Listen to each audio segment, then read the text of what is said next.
Yes, tunneling. So, tunneling is this fairly bizarre quantum mechanical effect. Everything is bizarre. No. This one is super bizarre, right? So, classically, if you have a wall, like a barrier, and you're pushing a rock, and you only have enough energy to get it up to here, right? You can only get that high. You can't get the ball over the hill, right? Tunneling, there's a certain probability of the ball going from here and then just appearing on the other side.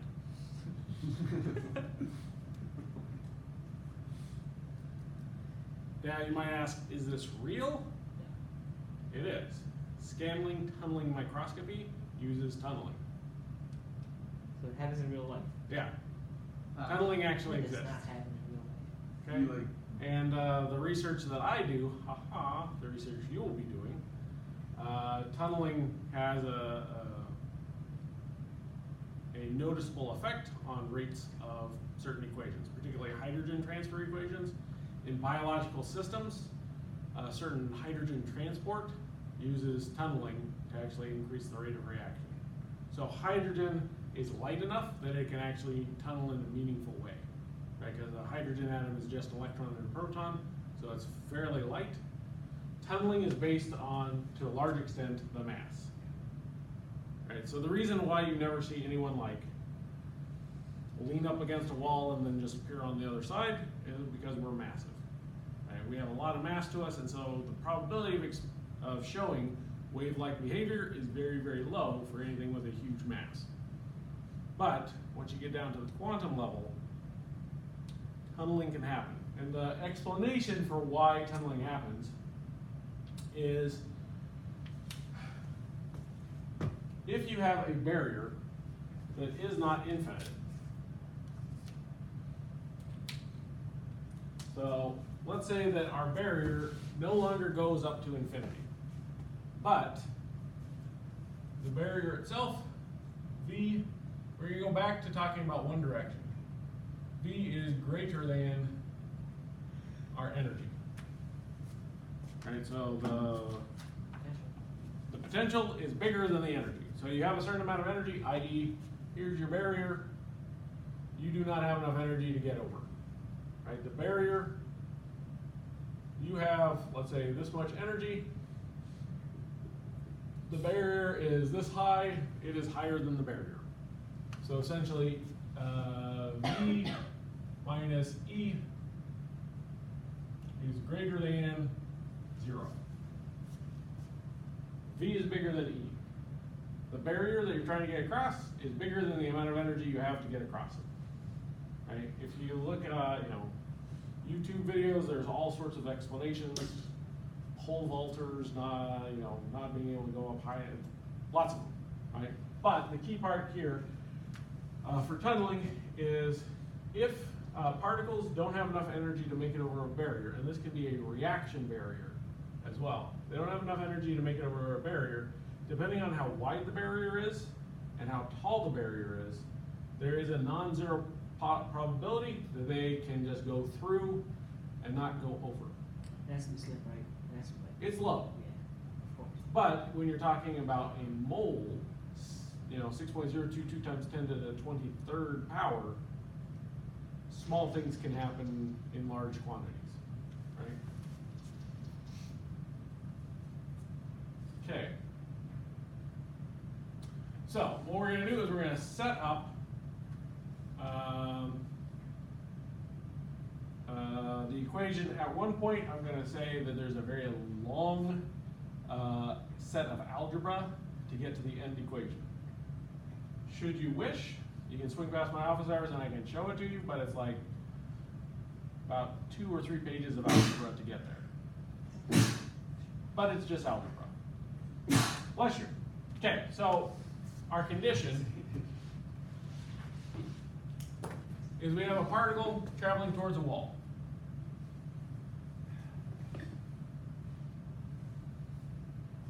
What are we using? W? Okay. So at our v of x is equal to 0 for x less than 0. So over here, potential 0. Essentially, the plot here is the potential energy barrier, or the potential energy. At v of x is equal to some value v, which is greater than e, where x is inside this little wall area. And then on the other side, v of x goes back to being 0 for x greater than w.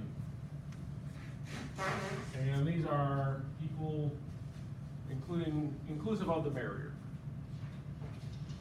Wait, when the particles in the barrier itself, it has more energy than barrier? No, the potential is greater than the energy that it has. Oh, okay. So like. So this is an example of when objects on the quantum level are displaying wave-like behavior as opposed to particle-like behavior. And the wave-like behavior has to do with your probability distribution functions. So if we're looking at the probabilities or the wave-type nature, you have the wave coming in and then strikes the wall, and then you have this exponential decay. And if the barrier is narrow enough that the decay doesn't reach to 0 before it gets to the other side, the equation finishes on the other side. So your barrier has to be narrow enough that that exponential decay doesn't hit 0 before you get to the other side. If it hits 0, and how fast it decays is also a function of height, which is why when we were saying it has an infinite potential, we didn't worry about tunneling because the height, we also said everything to the right was also, infinite. So there wasn't, we were looking at the particle in a 1D box, our walls were infinitely wide and infinitely high. So we didn't have to worry about tunneling. For tunneling, once the probability distribution function or the wave equation comes in contact with a wall, it decays exponentially until it either exits the wall or it hits 0. If it hits 0, then the particle doesn't make it through the barrier. By hitting 0, you mean it just stops? Or does it hit like the ground? Well, the square of this is the probability density function, right? And so if you get down to 0, 0 squared is 0, and so there's no probability of finding it on the other side. So would it stop in the barrier? No. It's just won't be found. It won't be found on the other outside side. the barrier. Correct. It won't be found on the other side of the barrier. Okay. In which case it's completely reflected. Yeah, so it can't be found inside the barrier because it's the barrier. It can't be there. Because it has some kind of window of exponential decay, so it is in the area itself at some point. No, So how is it going through it? it tunnels through. Okay. So it's, special circumstances. It is quantum fun. Okay. So the key part here is that in this we'll call region 1, this is region 2, this is region 3. All right, in region 1, we have our free particle. Right, before the thing hits the wall, it's a freely moving particle. So our equations for the description here are going to be the exact same as we had for a free particle. Right? So, in region 1, psi will be equal A e the I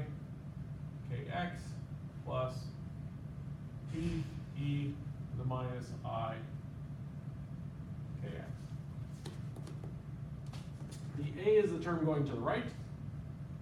The B is the term coming back that could be reflected coming back to the left. And then,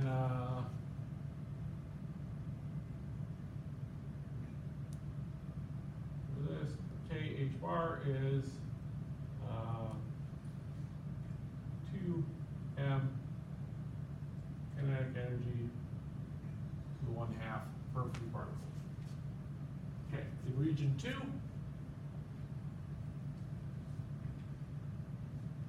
what is the right equation? What is that equation? this is just essentially a relationship between the energy and the K value.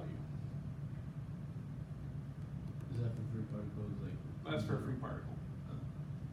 Yeah.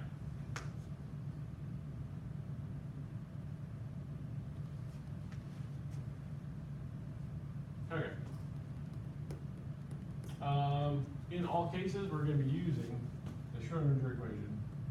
H bar psi equals E psi. And then this would be a H bar squared to M D, D because we're only dealing in one dimension, EX squared plus V of X, right? So this is our H bar, or sorry, H hat. So that's our H hat, but so this is region 1. This here is describing region 2, and the last one is region 3. So in region 1, we don't have this V of X, right, because it's 0. In region 2, we do, and in region 3, we don't. Right? Because it becomes a free particle again? Yep, as soon as it exits, it's free. Okay, so in region 2,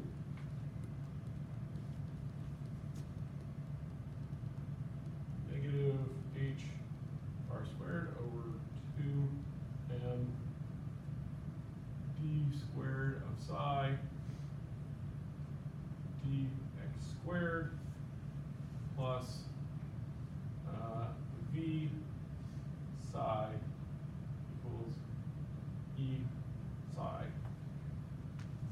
We can move this to the other side, giving us minus h bar squared to m d squared psi dx squared equals e psi minus v psi, which is e minus v psi.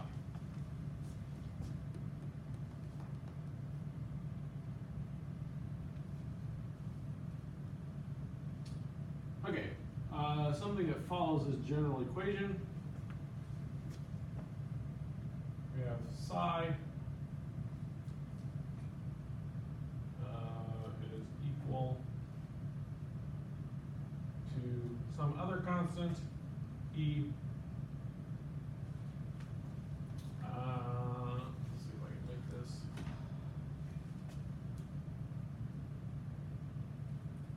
Kappa X minus D E to the minus kappa X, sorry, plus. And in this case, our kappa H bar is 2m V minus E to the 1/2. Also, top one is kappa H1, right? The top one is K.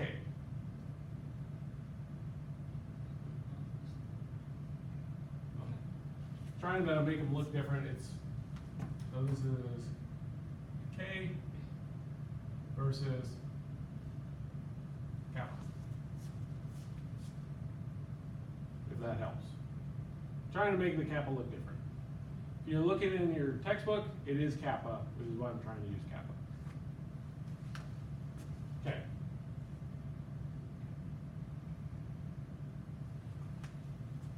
Oh, and then in this one, note that there are no I values there.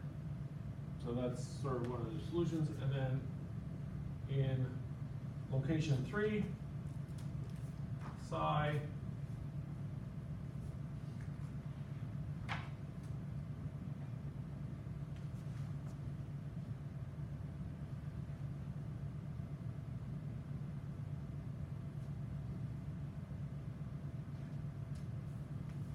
is, again, a free particle. The values that come in front of the E is the amplitude. Right? This is A Sub prime means just a different value of A. and negative IKX. Oh, yeah. Minus IKX.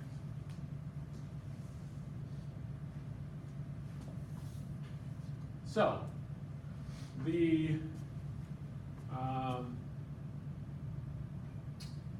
A value here on a free particle is used for a particle moving to the right. The B term, the minus IKX, is for a particle moving left. This term here is for the particle exiting the barrier moving to the right. This term here is for the particle to the right moving to the left, but it doesn't move to the left, right? So we can say, just because of the description that we have, that B prime is equal to 0. Right? Once the particle exits the barrier, it's off to the races, it's not coming back to the left. However, we can't say that this B is 0, because once the particle hits the wall, there's a higher probability that it gets reflected back than that it tunnels through. Right? And so there will be a B component describing the probability of the particle coming back. So we can't get rid of this one, or sorry, we can't get rid of that one, but we can get rid of this one. Okay, so one of the things that we'd be interested in knowing about tunneling is essentially the probability of a particle making it through the barrier, right? So the probability of it being on this side, or starting, coming to the barrier, versus the probability of it exiting the barrier. The probability of it coming to the barrier is this A value, right? The probability of it exiting the barrier is A prime, right? The amplitude, if we square our values, then it's the amplitude represents the probability. So essentially, the probability of it tunneling, we use probability of tunneling, is equal to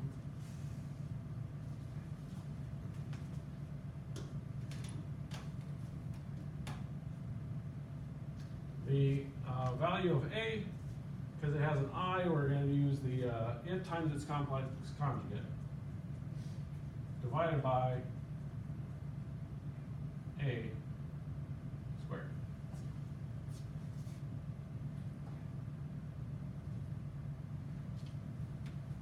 Now, what helps us solve this are some of the limitations of wave functions. Right, essentially we have a whole bunch of, once we know the barrier, right, if we actually have a physical barrier, this is a known value. The amount of energy that's coming in is, we get that from our free moving particle. Right, so we know E, we know V, and from that we can get our kappa, we can get our K, so we can get those values. What we don't know is ultimately A prime or A. We have 1, 2, 3, 4, 5 unknowns. Right? B prime is 0, so this one's gone. So we have 5 unknowns. We got not enough equations to solve it. Right? But we can use some of the properties of wave equations.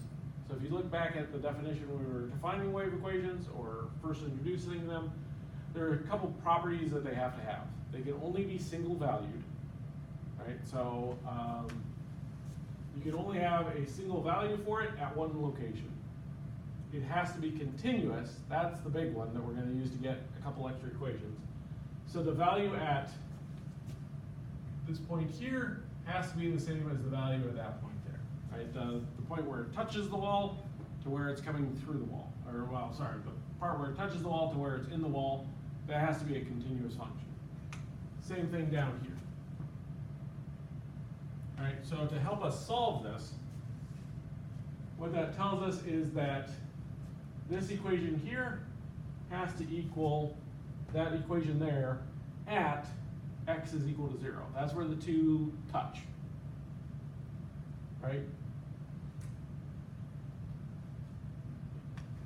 So this is zone 1, this is zone 2, zone 3. Zone 1 and 2 touch at x equals 0. And so the value that we have for our zone 1 has to equal the value that we have for zone 2 at 0. So what that says to us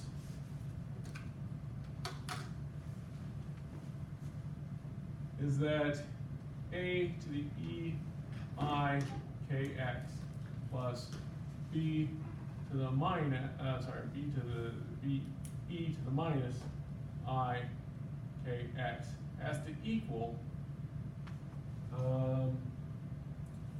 c e kappa x plus d to the minus, de to the minus kappa x.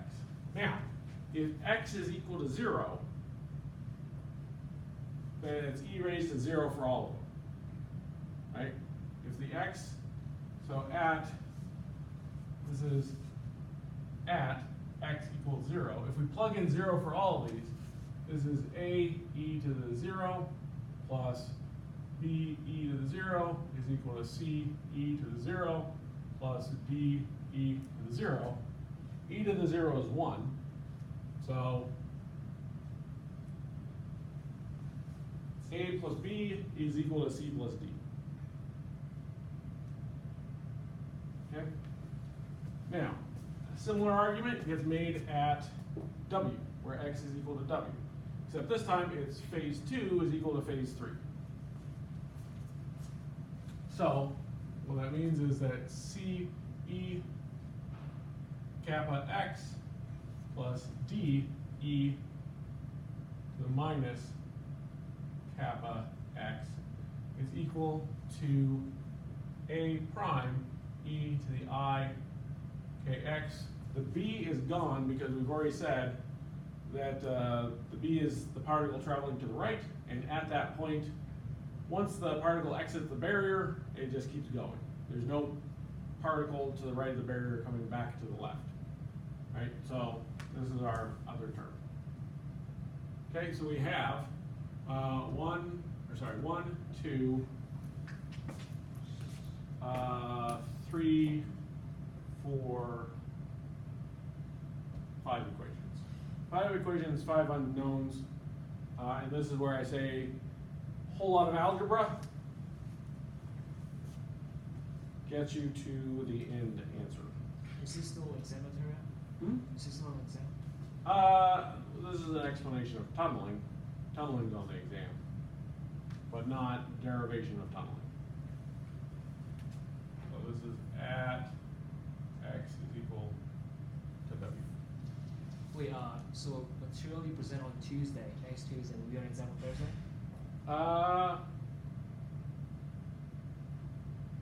The material that will be on the exam is whatever we get through by Thursday.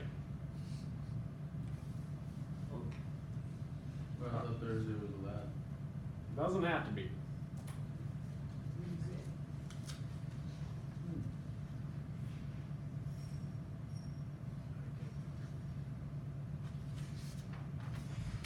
Okay, so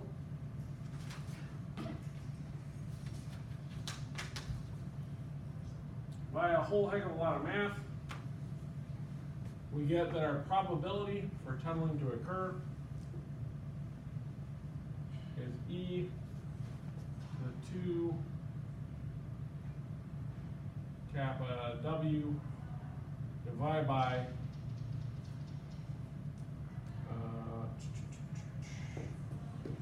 16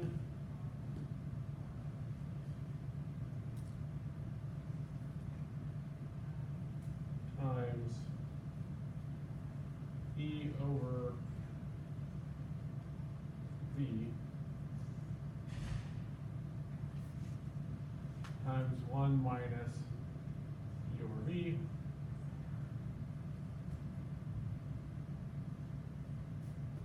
To the -1.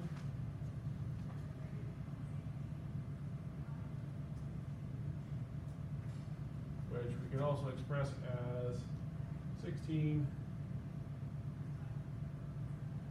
E over V, 1 minus E over V, E minus 2 kappa W. Okay. So what the heck does this mean, right? If we look at the probability of tunneling and look at the resulting equation, this is more what I'm interested in, your interpretation of the results. Okay? The higher the energy we have, the less likely it is to do some tunneling because the more likely it is to go over the barrier. Right? So the higher this E value, if this is bigger than that, then it goes over the barrier. The bigger the V value, the smaller this number is going to be, right? And so our value here is going to go down. So the higher the barrier, the less probable the tunneling. If we look up here, the bigger this W is, the faster it decays. And so the bigger this value is, the smaller that value is going to be. So the wider the barrier and the taller the barrier, the less likely tunneling is going to be. So for systems where you have a narrow barrier or a short barrier that you just don't have quite enough energy to make it over, you're going to have more tunneling. What is height range? Hmm? I'm saying, or height, not age. H? Because you said, the wider it is, less likely it is to get through. Oh, the height is the V. That's the potential. Yeah, the potential of the barrier, which is essentially, we're marking it as being the height of the barrier. The vertical energy of the barrier. The more it is, the less likely it is to tunnel. Makes sense. Okay? And then our kappa value here is also proportional to the mass.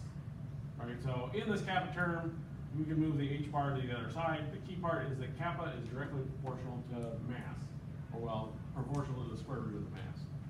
But as the mass goes up, kappa goes up. Kappa goes up, this term goes to 0 quicker. And so for things that have a lot of mass, they don't tunnel. Which is why, in terms of chemical experiments, really the only things that do any decent amount of tunneling are hydrogen atoms and electrons. Well, I guess protons do as well, but that would be a hydrogen ion. So hydrogen atoms and electrons are pretty much the main things that do tunneling. Right, and so we do have experimental evidence for tunneling in atmospheric chemistry. There are reactions that are tunneling driven. It's how scanning tunneling electron microscopy works. The electrons go through and then they tunnel through your substance. And so based on how much they make it through, that's how the microscope works. So there is experimental evidence for tunneling to occur. It's a weird quantum mechanical effect, and it's what happens when your barrier here doesn't go to infinity. It swoops So down. they use it for microscopes? Mhm. Microscopes? Yep. How would the image help you? Hmm? How would the image help you? It's just like a normal microscope, right? No. You're using electrons. So it's the same as a spectral microscope then? Kind of. So what But benefit does it provide you if you use like tunneling microscope? Does it give you more resolution? Does it give you more info? I think that's how the electron microscopes work. They're called scanning tunneling electron. Oh, those are the electron microscopes. Yeah. Oh. Oh. I thought they were different. That was like, why is the one better than the other one? No. Compared to other. They just probably are saving you from calling it scanning tunneling electron microscope. SEM? No? Okay. At EM, Yeah. Okay. Nope. Other stuff is getting in the way. the barrier there is our slide. Huh? So the barrier there, the microscope is the width of the slide or the specimen. Because if we shine the electron from the bottom and see how much gets through the specimen, and makes it to the other side, which is the observing lens. I think that's how it works. I'd have to actually dive more deep into it. You don't have much use of scanning tunneling electron microscopy and atmospheric chemistry, so I don't myself use it. Okay.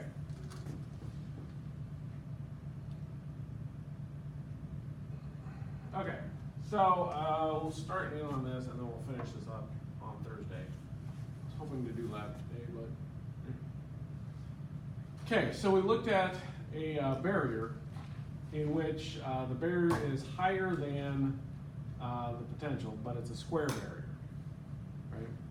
So now what we're going to look at is an additional case of where instead of having a square barrier, the barrier goes up to infinity, but is not straight vertical sides, right? So when we were looking at a particle in a box, our box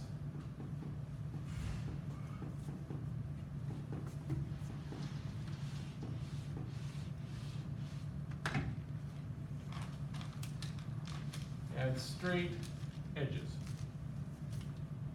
right? So now we're going to look at an example of where the edges are not necessarily straight. And this one has heaps of applicability. It's the harmonic oscillator, which is, you can use it for spectroscopy, right? Essentially a bond stretching, so vibrational spectroscopy, this is how you do it. So if you imagine two atoms that are held together via a bond.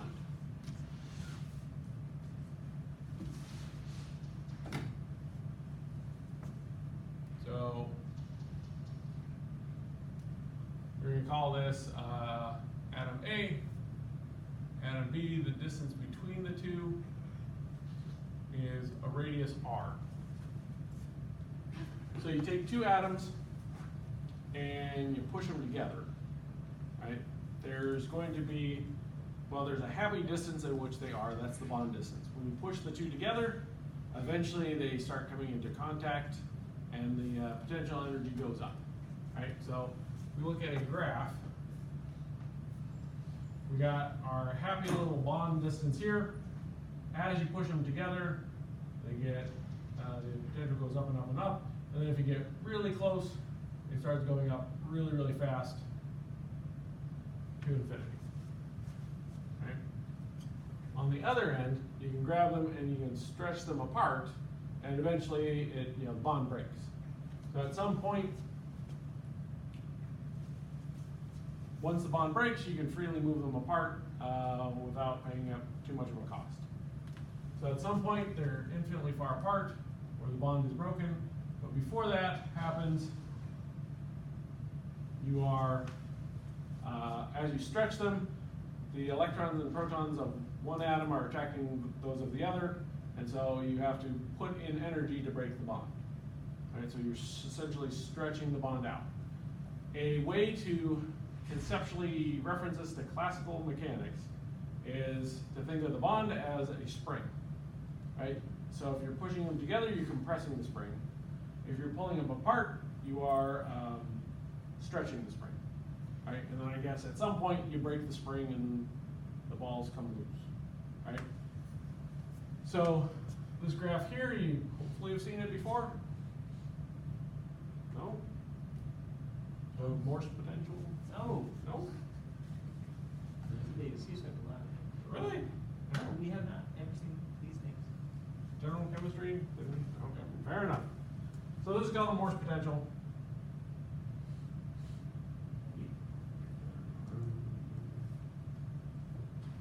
That would be if you have two hydrogen atoms coming together. As the two come together, you hit a happy medium when you continually compress them. Then the two atoms are crushing each other. Morse potential is what it's called. Okay. we can model this based on a spring, but a spring behaves differently from atoms. For one thing, it's more symmetric in its stretching. Right? So this would be Hooke's law from physics. Oh, KX. Hmm? KX, right? I don't know. X. Yeah, I think I remember. Yeah, well, kx squared, but the force is kx. Yeah. Okay. There you go. Physics. So, what we can do is map this along our spring, which is looks something more like that. I guess a better representation is the one that's, you know, on the slides, because that's why I did it. Okay. That's the harmonic motion, I guess. That's the spring. Yes. So Hooke's law is as you pull, as you either compress or expand the spring, there's a restoring force on the spring, and the restoring force is equal to KFX.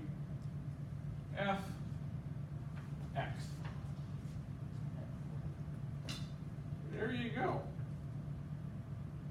Now, because we're talking about a bond which has a radius here, you can expand. There's a happy value, which is R naught. As we expand it, we go 0 to R. Our distance here, as we expand it, it gets further and further away from our value of R naught, and as we compress it, it gets further and further away from R naught. Right? So when we're talking about bond distances, instead of X, it would be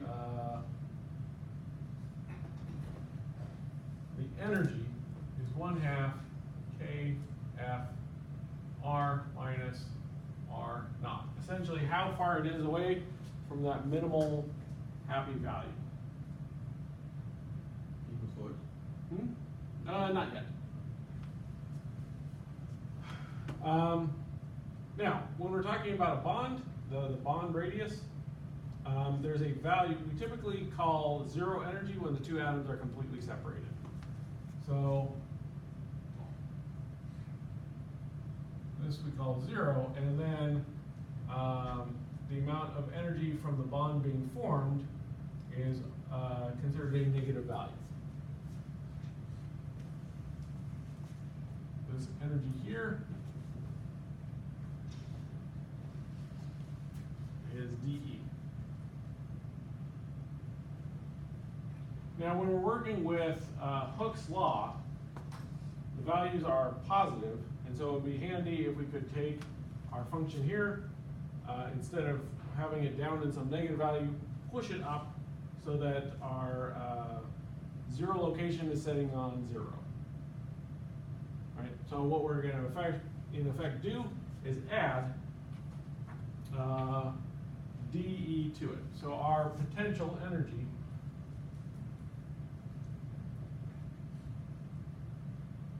for radius is equal to this value minus dE, and that's describing the equation that we have down here. It's minus dE because it's sunken.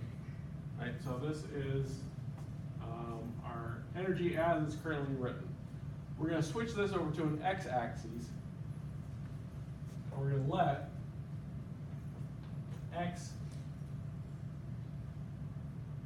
equal R minus R naught. So essentially, a positive x means you're stretching it, and negative x means you're compressing it. Okay? So we're going to have a function for energy potential using our x terms, and that's going to be equal to our potential energy function that we were using for R, we're going to add the dE to it to bring it back up to 0.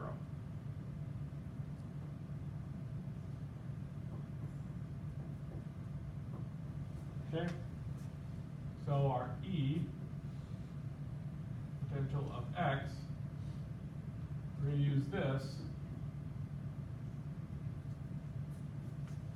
for mapping out our potential energy.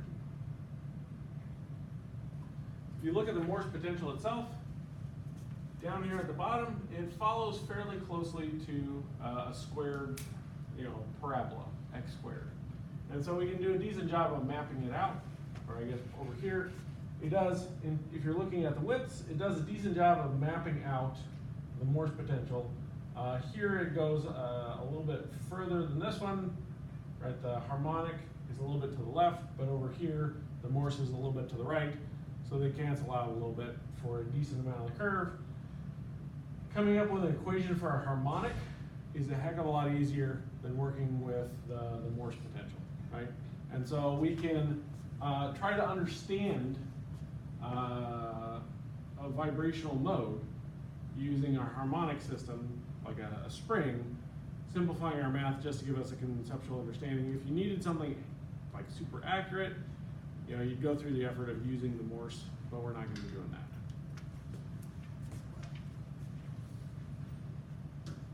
So you want to find an equation that describes what again? Describes potential. Yeah. So, one of the things we're going to be doing is skipping through a lot of math, right?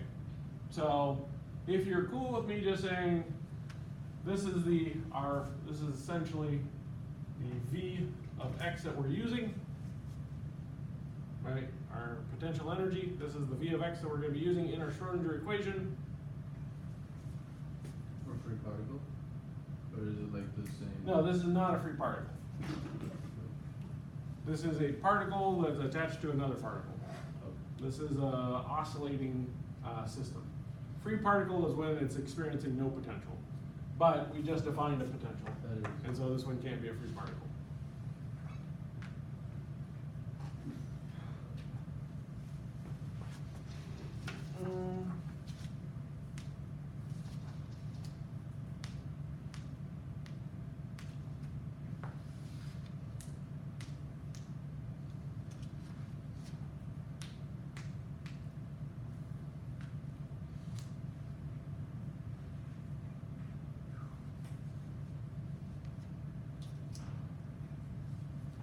Okay. So we get H hat psi to the E psi, so minus H bar squared over 2m d psi dx squared plus 1/2 k f x squared psi squared there is equal to E psi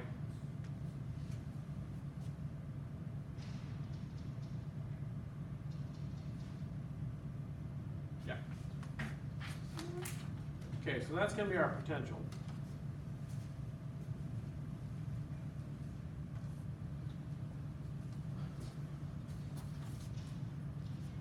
Okay, so our energy from this equation works out to be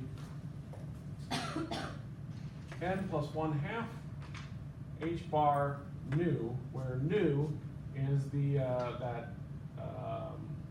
Hooke potential, over mu, our reduced mass. Right, we worked with reduced mass before, which is the mass of one times the mass of the other divided by the sum of the two masses. All right, we did that a couple weeks ago. Right? So mu goes there.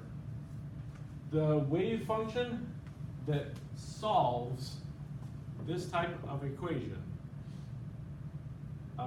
we're going to be using what are called Hermite polynomials. Right? It's a certain set of equations that fit, that will solve this particular equation. We're going to use these Hermite polynomials because they, they fit this particular equation, and they have certain properties that are going to make working with them convenient. Just a quick question. Yeah. As for E sub n, right? That equals the, Plus you. that equals what again? Hmm? E to the n, what is that variable? That's your energy. Total energy.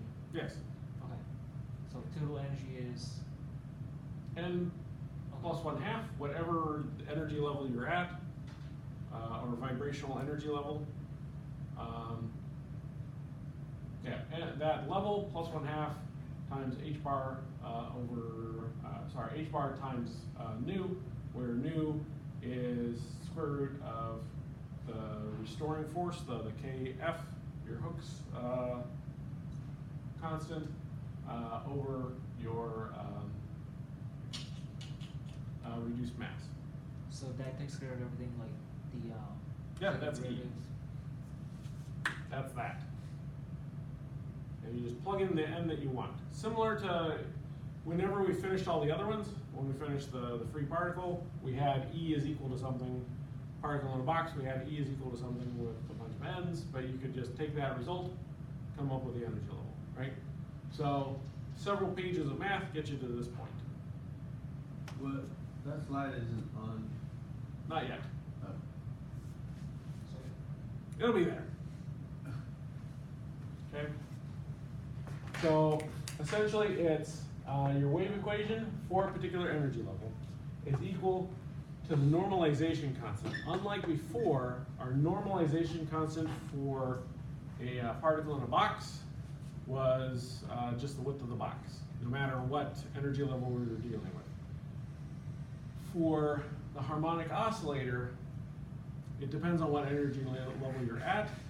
The normalization constant changes for each energy level. But there's an equation for how it changes, right? It's 1 over alpha, where alpha is this. Pi square rooted 2n factorial. Are you guys familiar with n factorial? No? Okay. So, n factorial is equal to n times n minus 1 times n minus 2 n minus 3 dot dot dot. it's like 5, there was like 5, 4, 3, 2, 1, right? Yep. Yeah. Yeah, so if it was 5, it would be 5 times 4 times 3 times 2 times 1. And then the one to keep in mind is that 0 factorial is 1. Right, so things don't get all haywire. Okay, so that's your n. The h is a Hermite polynomial. The values that you're going to be using for that are in table 7E1 in the Atkins 11th edition. If you're using a different book, just look up Hermite polynomials or harmonic oscillator. It's in that section. There's a table there with those values. Essentially, you can find the different Hermite polynomials by taking the increasing derivatives of this function where y is equal to x over alpha, and again, alpha is this complicated thing. On any test, if you were to be using them, they will be given to you. Okay? Some of the relationships that are important are these two. We can use them to start canceling out a whole bunch of stuff. And then this one is that if you have two different, so you got two Hermite polynomials, if you take the integral of one times the other times e raised to the negative y, If those two are different Hermite polynomials, you'll end up with a 0. If they are the same, then you'll always get the same answer. And that answer is pi to the square root, or square rooted pi, 2 raised to the n factorial.